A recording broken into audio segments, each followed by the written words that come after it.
keep me biting my cheek, year after year. Only gets better, I'm weak in the knees. We hit the sheets, you on my lips, I'm feeling the heat. That's all I need. Hello guys, तो आज का हमारा topic है back squat versus front squat. Okay, तो back squat और front squat दोनों ही legs workout का variations है, लेकिन दोनों में से कौन सा करना चाहिए और दोनों में क्या डिफरेंस है। ओके, यही आज का हमारा मेन टॉपिक है। तो जब भी आप बैक स्क्वाट करते हैं तो बैक स्क्वाट में आपका जो वेट है वो पीछे रहता है शोल्डर पे। ओके, और फ्रंट स्क्वाट में वेट आगे की तरफ रहता है। ओके, तो दोनों का माइनस प्लस है, दोनों का एडवांटेज और डिसएडवांटेज है, उसी पे हम डिस्कस करने वाले हैं। तो जो फ्रंट स्क्वाट है वो कुछ पर्टिकुलर कंडीशन में किया जाता है, जैसे या तो आप स्पोर्ट्स स्पेसिफिक कोई एक्टिविटी कर रहे हैं, आपका जो गोल है वो स्पोर्ट्स का है, जैसे weight lifting, power lifting, body building, इससे रिलेटेड, तभी आपको, क्योंकि उसमें आपको क्लीन और जर्क करना रहता है, तो उसमें आपको आगे वाले स्क्वाट की प्रैक्टिस करनी पड़ती है, मोमेंट उसका सेम ऐसा होता है। ओके, तो पहली कंडीशन है ये गोल ओरिएंटेड होता है।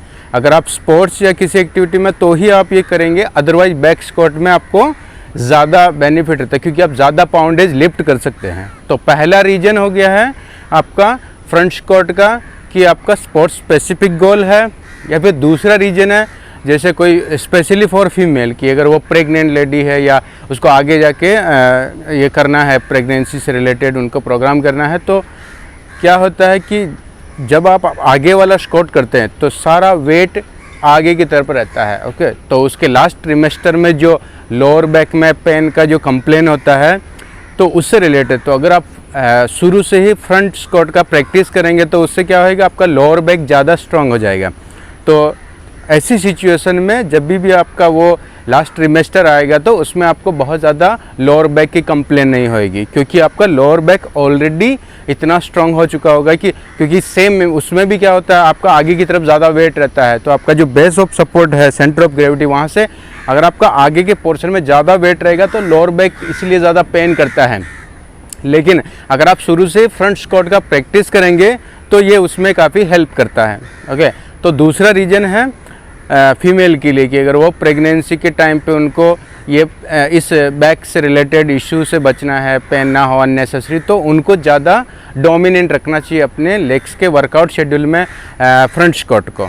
ओके, तो दो ये मेन रीज़न है। तीसरा है अगर किसी का बॉडी ज़्यादा स्टिफ है, उनका फ्लेक्सिबिलिटी नहीं है, तो जब भी आप फ्रंट स्क्वाट करते तो उसमें क्या होता है, आपका जो पीछे का काइनेटिक चेन है ये वाला, ये लूज रहता है, तो ये जो है पूरा का पीछे जो पोर्शन है ये पूरा एक साथ में स्टिफनेस क्रिएट करता है। ऐसा नहीं कि आपका लोअर बैक की वजह से ही जाम हो रहा, ये आपका जितने भी जॉइंट को क्रॉस करता है ये फेशिया, चाहे एंकल जॉइंट, घुटने का जॉइंट, फिर हिप जॉइंट और आपका पूरा स्पाइन और नेक से लेके, तो ये आगे वाला पोर्शन जितना फ्लेक्सिबल रहेगा उतना ही आपका बॉडी आगे टिल्ट कर सकता है। लेकिन फ्रंट स्क्वाट में क्या होता है, जब आप वेट आगे की तरफ पकड़ते हो तो बॉडी पीछे हो जाता है, पीछे हो गया मतलब अभी आपका जो चेन है लूज हो गया। तो अगर किसी का बॉडी स्टिफ है तो भी वो फ्रंट स्क्वाट इजीली कर सकते हैं ज़्यादा रेंज ऑफ मोशन के साथ में। अगर समझो आप बैक स्क्वाट कर रहे हो और आप में जब भी आप एक किया, ये वाला रेंज जो है यहाँ से ज़्यादा नीचे नहीं जा पा रहा है, क्योंकि आपका बॉडी आगे की तरफ टिल्टेड है, क्योंकि पीछे वेट है। लेकिन अगर यही वेट आगे रहेगा तो आपको बैलेंस करने के लिए बॉडी आगे रखना पड़ेगा, तो बॉडी आगे रहेगा तो ये थोड़ा सा पीछे वाला चेन खुल गया, तो अभी आप स्ट्रेट जाएंगे तो और ज़्यादा नीचे जा सकते हैं। तो फ्रंट स्क्वाट में आपका बॉडी अगर स्टिफ भी रहेगा तो ज़्यादा रेंज ऑफ मोशन के साथ में आप ये मूवमेंट कर सकते हैं। ओके, तो फ्रंट स्क्वाट तीन कंडीशन में, एक तो फीमेल ओरिएंटेड है, दूसरा स्पोर्ट्स स्पेसिफिक अगर आपका गोल पावर लिफ्टिंग से रिलेटेड है, या फिर आपका स्टिफनेस का प्रॉब्लम, आपका बॉडी ज़्यादा फ्लेक्सिबल नहीं है, तो ये तीन कंडीशन में मेनली फ्रंट स्क्वाट को इम्पोर्टेंस दिया जाता है। अदरवाइज आपको हमेशा बैक स्क्वाट चूज करना है, वो भी बारबेल के साथ, डंबल के साथ नहीं कर सकते, क्योंकि डंबल के साथ जब भी आप स्क्वाट करते हैं तो आपका हाथ में जो वेट रहता है, डंबल से कुछ भी आपने ऑब्जेक्ट पकड़ा वो इतना हेवी नहीं रहेगा, क्योंकि आपका लोअर बॉडी का मसल्स इतना स्ट्रॉन्ग है, ज़्यादा हेवी लिफ्ट के साथ में परफॉर्म कर सकता है। लेकिन आपके असिस्ट करने वाले जो हैंड्स हैं यहाँ पे जो वेट ले रहेगा ये ज़्यादा देर तक हेवी होल्ड नहीं कर सकता, इसीलिए आपको डंबल के बजाय हमेशा बारबेल यूज करना है। और ये ट्रेपेजियस वाला ये जो एरिया है यहाँ पे बहुत ज़्यादा वेट आप डाल सकते हैं, कंफर्टेबल रहता है, इसीलिए बैक स्क्वाट में हमेशा फ्रंट स्क्वाट के कंपैरिजन में ज़्यादा वेट जाता है।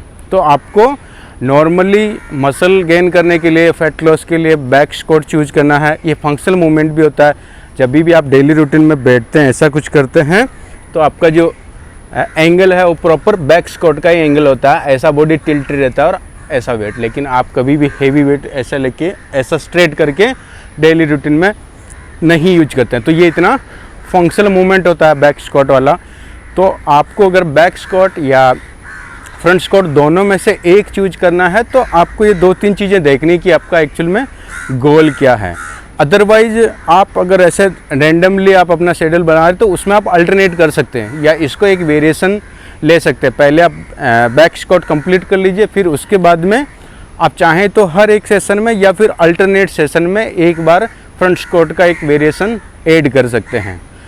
एवरी टाइम आपको करने की ज़रूरत नहीं है क्योंकि सेम मूवमेंट हो रहा, सेम मसल्स का इन्वॉल्वमेंट है। तो जब बैक स्क्वाट में इतना हेवी लिफ्ट कर पा रहे हैं तो आपको आगे और लेके वेट में कॉम्प्रोमाइज़ करके वो करने की ज़रूरत नहीं है। लेकिन कभी कभार समझो अगर आप महीने में 4 बार लेग्स किए हैं तो उसमें 1 या 2 बार फ्रंट स्क्वाट को ऐड कर सकते हैं। तो क्योंकि उसमें आपके पास बहुत सारा वेरिएशंस होता है, तो जैसे आप ओवरहेड स्क्वाट किया, कभी लंजेज स्टेप अप किया, ये सब में भी आपका लेग्स डोमिनेंटली वर्क करता है। तो इसीलिए आपको फ्रंट स्क्वाट को कुछ पर्टिकुलर कंडीशन में ही ज़्यादा इंपॉर्टेंस देना है। ओके, यही दोनों में डिफरेंस होता है। तो बहुत सारे लोग कंफ्यूज होते हैं कि कौन सा स्क्वाट करना चाहिए, फ्रंट स्क्वाट बैक स्क्वाट दोनों करना चाहिए, कितने सेट मारने चाहिए। तो ये एकदम बेसिक सिंपल सा कॉन्सेप्ट है कि आपको बैक स्क्वाट चूज करना है या फ्रंट स्क्वाट चूज करना है। दोनों का डिफरेंस आपको पता चल गया, दोनों का माइनस प्लस आपको पता चल गया। फ्रंट स्क्वाट में वेट कॉम्प्रोमाइज होता है, वेट ज़्यादा लिफ्ट नहीं कर सकते हैं, बैक स्क्वाट में ज़्यादा लिफ्ट कर सकते हैं। बैक स्क्वाट ज़्यादा फंक्शनल होता है, फ्रंट स्क्वाट ज़्यादा फंक्शनल नहीं होता है। लेकिन कुछ पर्टिकुलर कंडीशन में आपको बैक स्क्वाट की बजाय फ्रंट स्क्वाट चूज करना चाहिए, जो हमने ऑलरेडी डिस्कस किया है। ओके गाइज, तो इस स्क्वाट से रिलेटेड और भी कोई आपका कन्फ्यूज़न रहेगा तो आप मेरे को कमेंट बॉक्स में बताइए, फिर हम उसमें डिटेल से डिस्कस करने वाले हैं। Okay, thank you guys.